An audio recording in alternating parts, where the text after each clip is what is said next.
3 जुलै last आहे। ज्या विद्यार्थ्यांना फॉर्म भरता आलेले आहेत ते 15 जुलैपर्यंत हा परीक्षेचा फॉर्म भरू शकतात। टायपिंग आहे, अकाउंटंट आहे, अशा बऱ्याच पोस्ट आहेत, 490 पोस्ट आहेत आणि त्या 490 पोस्ट मधून जो काही अभ्यासक्रम तो माझ्यामध्ये आहे।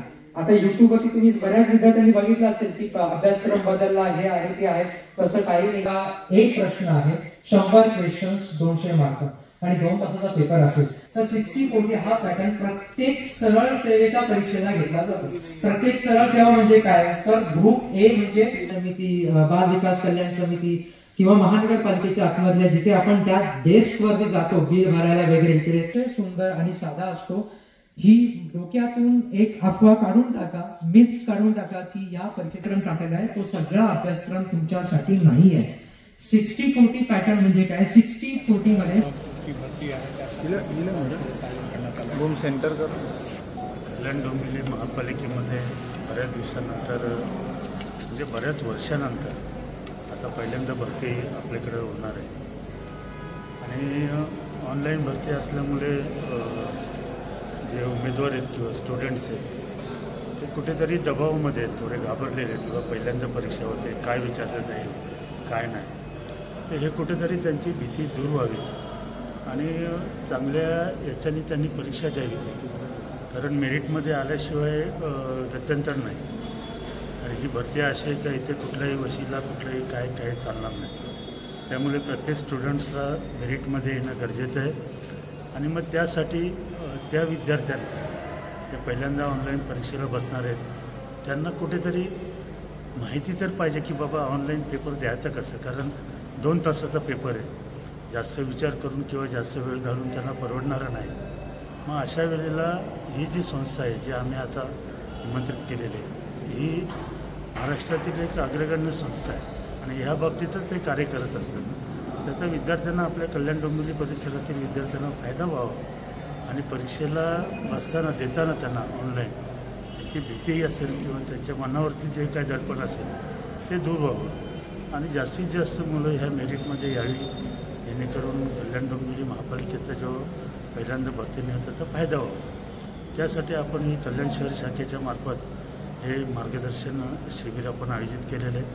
पुढच्या महिन्यामध्ये त्याच्या सराव परीक्षा होतील आणि एक परिपूर्ण विद्यार्थी इथून बनून जाईल आपल्याकडून। सर, आज राज ठाकरे केडीएमसी भरतीसाठी शिवसेनेकडून मार्गदर्शन शिबिराचे आयोजन करण्यात आले आणि मोठी संकल्पना आहे, काय सांगा? शिवसेना कल्याण शहर शाखेच्या माध्यमातून कल्याण डोंबिवली महापालिकेमध्ये 490 पदांची भरती जी निघालेली आहे त्या भरतीचा खरं तर 3 जुलै हा शेवटचा अर्ज भरायचा दिवस होता, परंतु सर्वच नागरिकांनी असो नेत्यांनी असो मागणी केली की जी काही त्यांची लिंक होती ती लिंक वेळच्या वेळी चालत नव्हती, त्यामुळे ती मागणी केल्यामुळे आयुक्तांनी 15 दिवस त्याच्यात वाढवून दिलेले आहेत आणि आता 15 जुलैपर्यंत मुदत विद्यार्थ्यांना मिळाल्यामुळे विद्यार्थ्यांमध्ये एक आनंदाचं वातावरण आहे।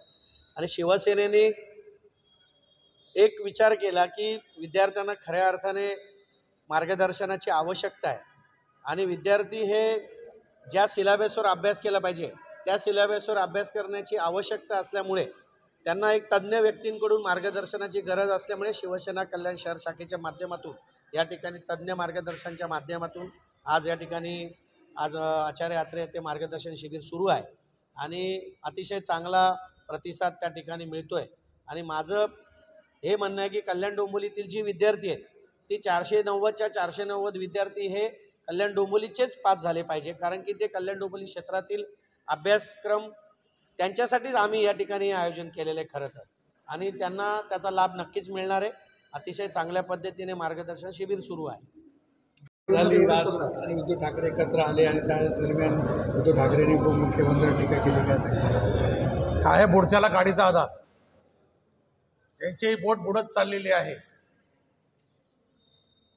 सैनिक या बोटीमधून उड्या मारत चाललेले आहेत, गळती लागलेली आहे आणि गळती थांबवण्यासाठी मराठी हा मुद्दा घेऊन हे दोन्ही पक्ष एकत्र येण्याचा प्रयत्न करत आहेत, पण लोकांना माहिती आहे भाषण करून काय होत नाही।